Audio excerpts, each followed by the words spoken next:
Hello, everybody, and it's Monday afternoon. It's a new week, and we've got two treats for you this afternoon. We've got Joe and Felicity, who are going to tell us all about themselves, the business, etc.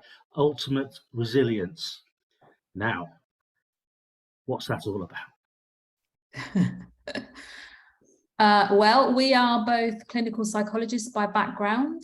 We worked in the NHS for many years, and almost 10 years ago now, we set up our company, Ultimate Resilience, and we deliver training, coaching, wellbeing surveys into a whole range of different organisations, drawing on our psychological skills and knowledge.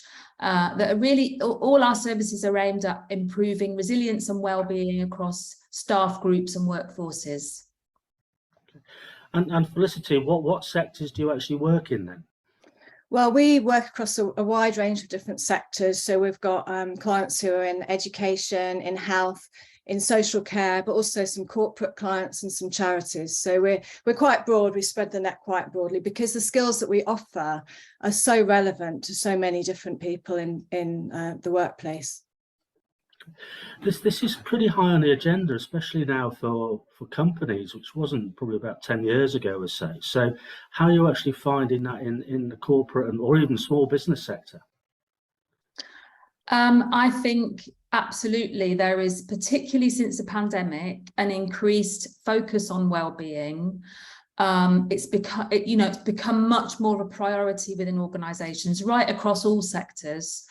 And organisations are prioritising initiatives that support well-being, not least because actually it's become a very sought after area for people looking for jobs. So in terms of building talent and attracting talent, people are now looking for organisations that support well-being effectively. So this is it's a really important area. And of course, many people's mental health has been affected as a result of the pandemic. And now, of course, we've got the cost of living crisis and all manner of other things going on in the world, which impact people's mental health. And, organisations are starting to realise and recognise that they have a responsibility and a duty of care to support their staff. That's really interesting. I mean, it has really come up the agenda, to say the least. And the 4-day week is also coming up more and more. So have you got any information about that and how that affects people's mental health? I think that a lot of companies are realizing that, like Joe said, that the quality of the workplace, the quality of what it's like working for an organization, the amount of time they have to be in, the amount of control they have over their work and the way that they do it is really important for people's well-being. So there's quite a few companies now, and we're working with one who are moving towards a 4-day work week where all of their staff in this particular organisation have been moved on to voluntarily, they weren't forced to, but voluntarily moved on to a 4-day work week without any loss of pay. And we've been helping this organisation with understanding the impact of that on their mental health and well-being. And we've been finding that it's been such a powerful change for people, that people are telling us about the sorts of things that they're doing with their extra day a week. A lot of people are doing life admin, so then they've got the weekend free to do what they want, so they can really recharge their batteries. And that's so important for resilience, mental health and well-being. People are taking up hobbies, they're spending more time with friends and family. So, it's such a significant change. We're seeing some really positive benefits for that. That's really interesting. One of the, I suppose, big question marks for business organisations is that productivity. This is, well, they're only working now 4 days a week, not 5. So therefore productivity goes down. But I think that is the opposite in many cases, isn't it? Certainly there's good evidence now, and it's growing obviously with there's a national project at the moment, 4-day week project going on, where they're doing a really wide scale evaluation. But certainly the evidence suggests that people are more productive working the 4-day week because they have more time to recover, to re-energize, to feel motivated about work. They don't feel as overwhelmed by work and workloads, which is a major problem right across organizations. Workload demands is one of the biggest factors that, impacts people's mental health and well-being. So this opportunity to squeeze work into 4 days and to have an extra day to recover and to look after your own well-being actually, has this really positive impact, and it tends to improve people's work performance. And like I say, there's growing evidence that this is the case. That's really, really interesting. Thank you. That's a great share. I'm learning a lot from this, so thank you very much. It's absolutely fantastic. So moving away from perhaps your own business, so ask you, when you were growing up, was this something you always wanted to do in terms of set your own business up, or did it come by chance? Shall I go? Felicity, you go. I have to say, I never thought I would set up my own business. This is it's kind of come out of the blue. I was always just really interested in psychology. I did a psychology undergraduate degree. I wanted to work in the NHS. I wanted to be able to provide services for people, people who are struggling, to see people make change. So that's always been my motivator. But when we actually set the business up, we were experiencing a lot of pressure and demand ourselves, and we started to get really interested in resilience and why some people, needed to take time off, and some people stayed and fought the battle at work, and we started offering out some stress management programs to different individuals at the time. And we had a number of inquiries, people saying this would be really brilliant if you could come into our organization and provide this. And that's really what got us started. We started going out into businesses, not from the NHS. We had to set up our own business to do it.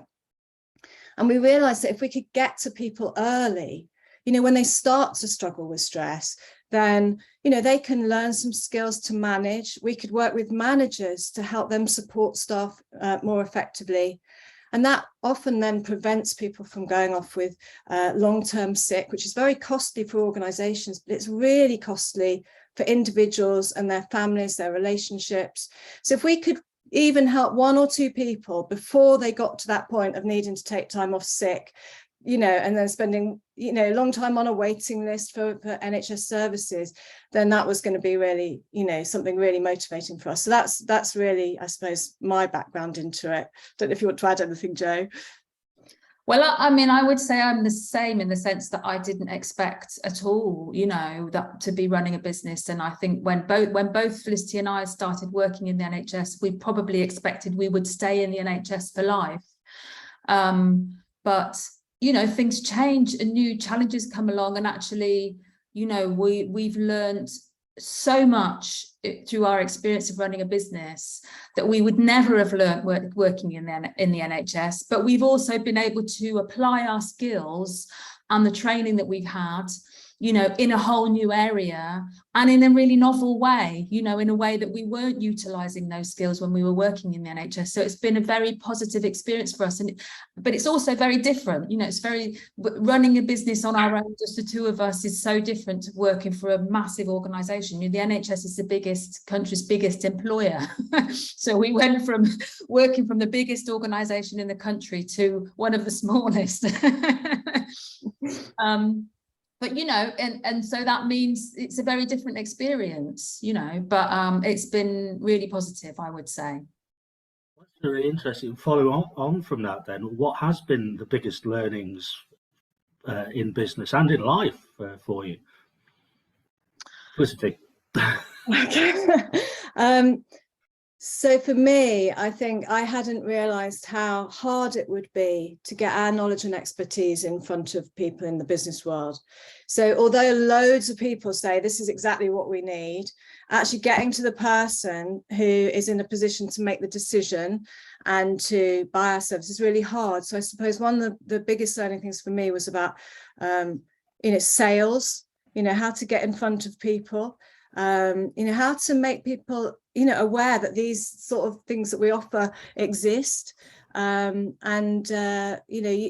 through the pandemic, we've learned a lot of stuff about how to deliver online and how to develop successful training packages online. You know, we're used to be working face to face with people, so we've had to adjust all of the way we do things. And yes, there's been a lot of different challenges. Yeah.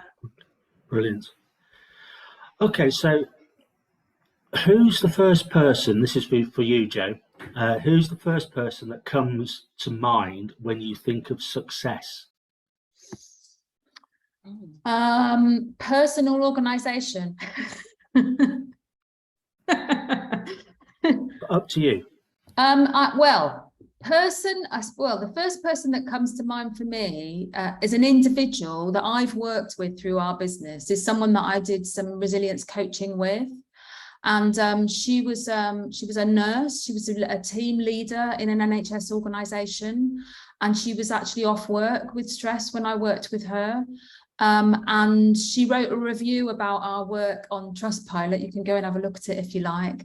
And, you know, she talked in that review about how helpful that coaching had been to help her to think about stressors, to overcome the kind of barriers that she had in place, and to get back to work, you know, with a totally different mindset, and, you know, to really overcome the stress that she was experiencing. And I guess, you know, those sorts of experiences, those individual experiences that we have are, you know, stick in your mind, particularly, especially when there's someone like her who is a frontline worker, you know, who we all rely on to be well, to be delivering us, you know, with the services that we need as the general public. So that feels like a really positive thing for us. I suppose as an organisation, we worked with a college, an adult education college based in Birmingham, right through the pandemic. They approached us right at the very beginning of the pandemic. Their college was closing. They were really concerned about how they were going to support their students. And actually, they're a college who support quite a lot of vulnerable students. They were concerned about their staff. And we actually put in a whole package of training and coaching for their staff to kind of bring them through the pandemic, to help them to remain robust, to kind of face all the challenges that they had. Because of course, you can imagine as a college, you know, they faced a huge number of challenges in delivering their services and getting their services to to their students. We did resilience training for their staff. We did leadership resilience training. We did coaching. We helped them towards the end of that program of training to start to set up a peer-led staff support service. So it was all about, you know, how can staff within our organisation support each other around their well-being. So we helped them to design and set up that as well. So, and it, you know, I think we feel really proud about the fact that this is an organisation which is really thriving nowadays. You know, it's come right through the pandemic and is doing incredibly well. And we feel it's, you know, at least in part to do with the fact that, you know, we supported this staff group all the way through some very difficult and challenging times. That's a lovely share, that, and really interesting. So, Felicity, what does the future look like, and what do you see as the main challenges moving forwards? I think the future for us is looking pretty good. You know, I think the pandemic has really brought staff wellbeing to the fore, and Jo was talking a little bit about that. That employees are looking for employers who care. You know, there's so much talk now about psychological safety and, you know, creating that sense of belonging and appreciation that will allow people to grow and thrive and learn and develop without the fear of kind of judgment or rejection if you get things wrong. So for us, I think it's about really bringing more of that into organizations, you know, trying to get that word out there.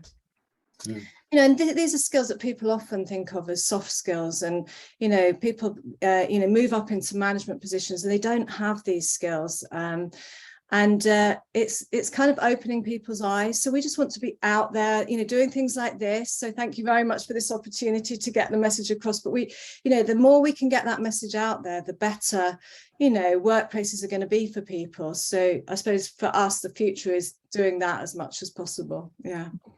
Brilliant. Thank you. Okay, and finally, I'm going to ask this question to both of you. Okay, so Jo first.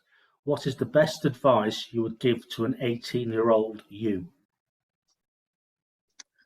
I was almost about to come up with a complete cliche, which is like something like follow your dreams, but I don't not sure I quite want to sign up to that cliche, but I suppose there is a grain of truth in that, in the sense that there is something about you know, pursuing what you love.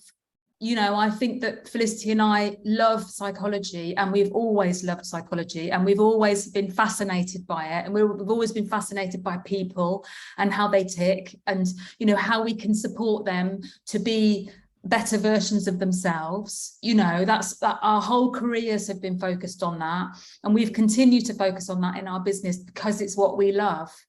And I think that's, you know, if you're starting out in business, don't start out in business in an area that, you know, you're not interested in just because you think it's going to make you loads of money, for example.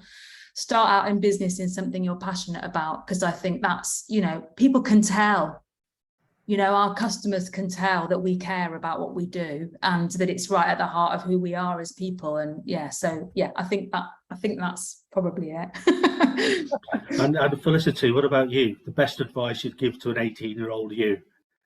I think the best advice I would give is that there's always more than one way to reach your goals. I think when you're 18, you get channeled into there being only one way in life, and that's you go through school and you go through university and then everything everything lines up. But that isn't how life is. And you know, one of the things that always really fascinates me now is about people's history in their career. How did they get to the place that they got to? And what you find is people have, you know, taken these like weird twists and turns along the way. It's never linear. And I think when one door closes when you're 18, it's easy to think, oh, that's it, I can't do it, I'll have to do something else. But I would say persevere. There's always a way. You know, talk to people, get out there, find out, you know, and you will be able to find a way of doing what you want to do. And particularly if you have that passion for it, like Joe's talking about. Brilliant. Thank you so much, guys. That was absolutely fantastic. Some real insights, some real learnings, some great shares. So thank you, Joe. Thank you, Felicity. Thank you, Felicity. Thank you, Joe. Thank you, Tony.